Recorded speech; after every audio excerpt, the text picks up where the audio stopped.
Ya, pemirsa, kita sampai pada segmen obrolan pagi ini setelah disemayamkan di rumah duka selama 1 malam. Jenazah Direktur Corporate Affairs PT Adaro Energi Tbk Andre J. Mamuaya dimakamkan pada Rabu siang tadi. Andre tewas saat motor sport yang dikendarinya menabrak minibus di Jalan Sudirman, Jakarta Selatan.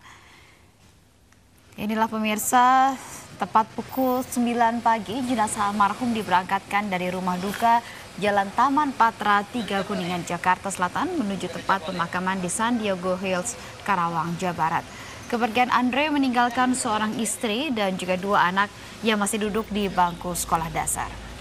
Andre Mamuaya yang juga aktif di dunia otomotif ini tewas dalam kecelakaan di Jalan Sudirman, Jakarta pada Selasa siang.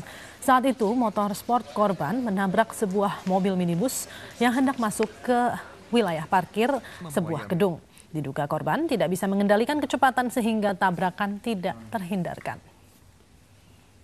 Ya, akibat menabrak mobil, korban diduga terpental dari atas motor dan kepalanya membentur pot bunga yang ada di trotoar. Polisi kini sudah mengamankan sepeda sport milik korban yang bernilai miliaran rupiah ini dan berikut mobil minibus yang ditabrak oleh korban.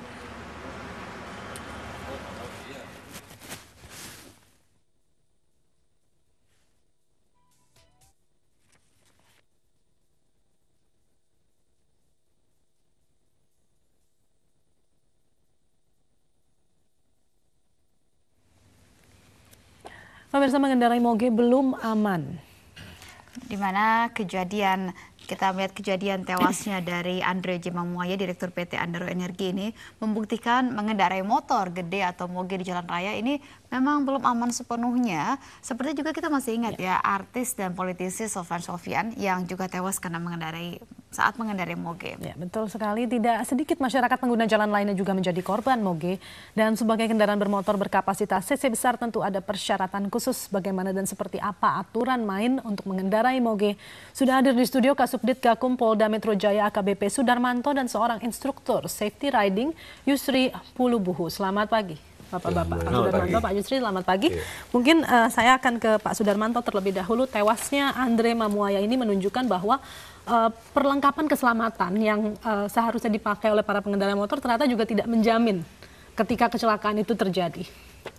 Baik, jadi sebelum kami mengurai permasalahan ini tentunya kami mewakili pimpinan Polda Metro Jaya khususnya Direktorat Lalu Lintas mengucapkan bela sungkawa atas meninggalnya saudara kita Bapak Andre Mamuaya.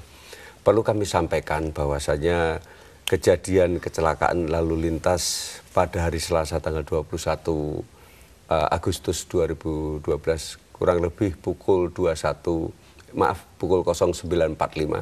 tepatnya di Jalan Sudirman jalur lambat lajur paling kiri di mana mobil Innova yang dikemudikan oleh Bapak Mahendra Tarigan Nopol 1348 PKP ini sudah menggunakan lajur paling kiri dan hendak memasuki di gedung Plaza Sentral. Dan sudah juga memberikan tanda sen. Sudah memberikan isyarat sen dan kecepatan 5-10 km per jam.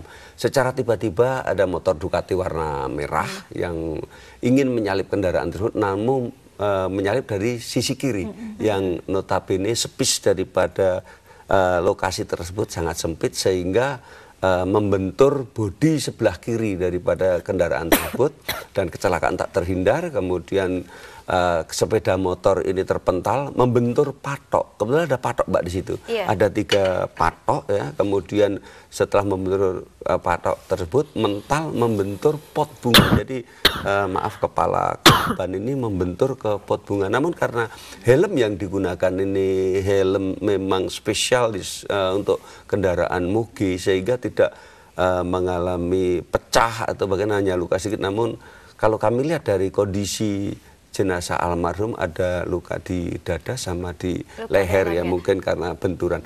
Kalau analisa dari kepolisian apa sebenarnya penyebab kecelakaan itu? Apakah karena menyalip dari sisi yang salah, karena pengemudi tidak menjaga jarak dengan baik atau mengatur kecepatan atau apa? Betul Mbak, jadi begini, ini mungkin perlu juga nanti menjadi suatu perhatian kita bersama bahwasannya pada saat kita ini mengemudikan kendaraan bermotor besar Mbak, kita ini ada suatu kecenderungan karena kebetulan kami juga sering menggunakan kendaraan. Kami pernah menjadi forwarder Kapolda, 3 Kapolda menggunakan Harley, jadi kami bagaimana tahu kita ini untuk berlalu lintas di jalan. Jadi ada suatu kecenderungan secara individu, manakala situasi arus ini sepi, kita pasti ingin memacu. Nah, ini kembali kepada faktor kita sendiri. Untuk itu kami juga menghimbau kepada masyarakat pengguna Mugi, manakala kita sedang menggunakan kendaraan tersebut di jalan, kita jangan mengikuti emosi kita.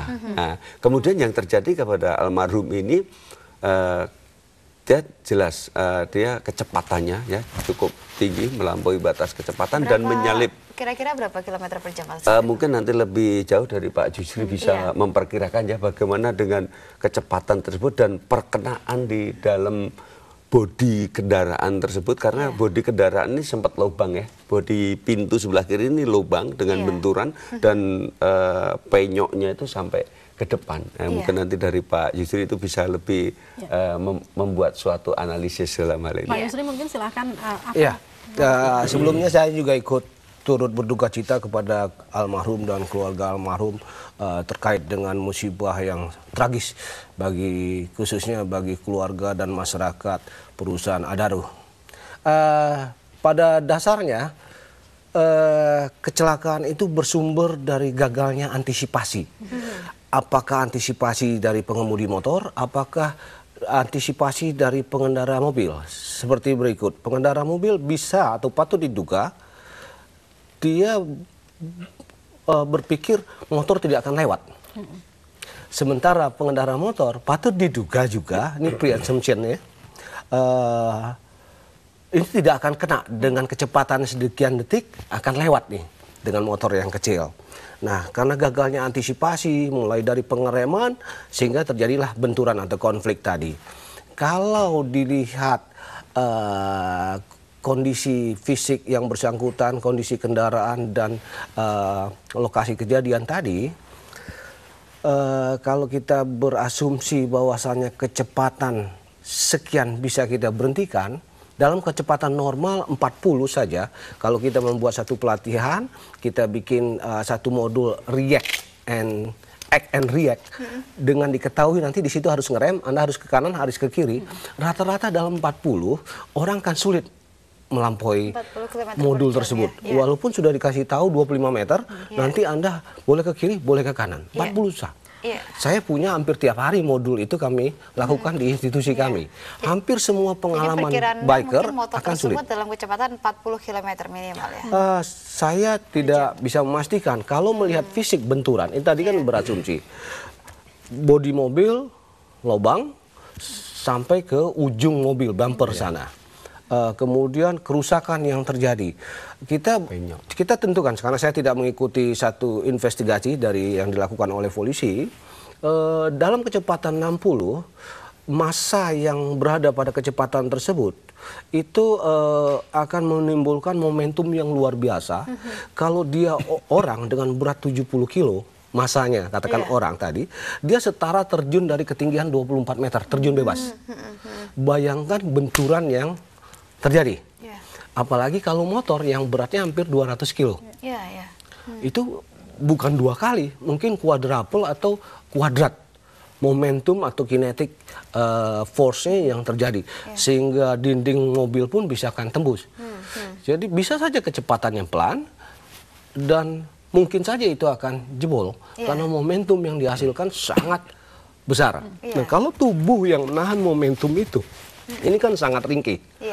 Dalam kecepatan 20 juga banyak saya kejadian-kejadian kita lihat bagaimana orang karena benturan 20 km jatuh dari motor, dia tewas karena dia tidak menggunakan helm. Iya, baik, kita akan elaborasi lagi mengenai hal ini ya, sebagai pengetahuan dan juga peringatan bagi pemirsa agar bisa mengendarai dengan aman. Kami akan kembali lagi untuk Anda sesaat lagi.